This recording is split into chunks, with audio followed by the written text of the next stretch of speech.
नमस्कार. चवींच्या बाराखडीमध्ये आपलं स्वागत आहे. चला तर आपण एका नवीन रेसिपीला सुरुवात करूया. चुलीवर मी कढई घेतली, थोडं तेल टाकलं, त्यात कांदा, हिरवी मिरची चांगलं गोल्डन ब्राऊन होईपर्यंत परतून घेतलं. नंतर टोमॅटो कट केलेले ते टाकले, ते परतून घेतले. त्यात खोबरं कट केलं होतं ते परतून घेतलं.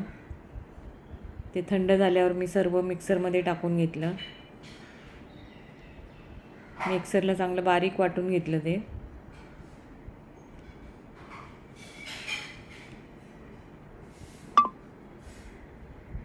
त्यानंतर वांगी घेतली, ती मधून कट करून घेतली चांगली. मिठाच्या पाण्यात टाकली, ती काळी पडू नये म्हणून ती मिठाच्या पाण्यात ठेवली.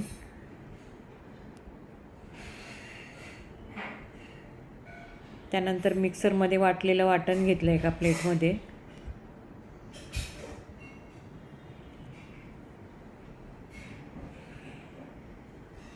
हळद टाकली, त्यात लाल मिरची पावडर टाकली, हिंग टाकला,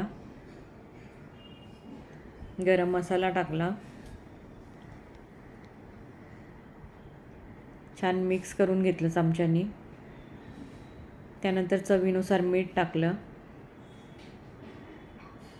ते पण चांगलं मिक्स करून घेतलं. हे वांग्यामध्ये ते भरून घेतलं सर्व वाटण. तुम्ही बघू शकता, वांग्यांमध्ये भरून घेतलं सर्व. तुम्ही नक्की करून बघा ही रेसिपी. चुलीवरची रेसिपी तर खूपच छान लागते, टेस्ट त्याची वेगळीच येते. नक्की करा.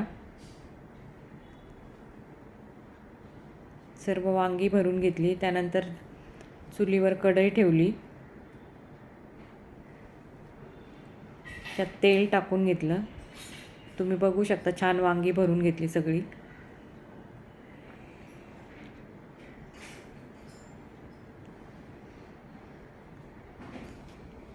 नक्की करून बघा, चुलीवरची रेसिपी ही खूप छान टेस्ट लागते त्याची. तेल टाकल्यावर नंतर जिरं टाकून घेतले, त्यात वांगी भरून घेतलेली ती सर्व टाकली.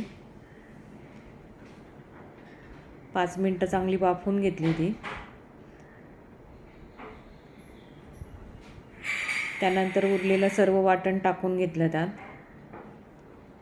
तुम्ही बघू शकता, छान वाफवून घेतलं त्याला.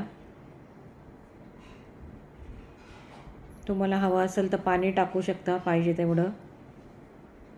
वांगी छान शिजली, उकळी आली त्याला. गार्निशिंगला वरतून कोथिंबीर टाकली. चुलीवरची छान भरली वांगी आपली तयार झाली. रेसिपी आवडली असेल तर लाईक, शेअर आणि सबस्क्राईब करायला विसरू नका. रेसिपी बघितल्याबद्दल धन्यवाद.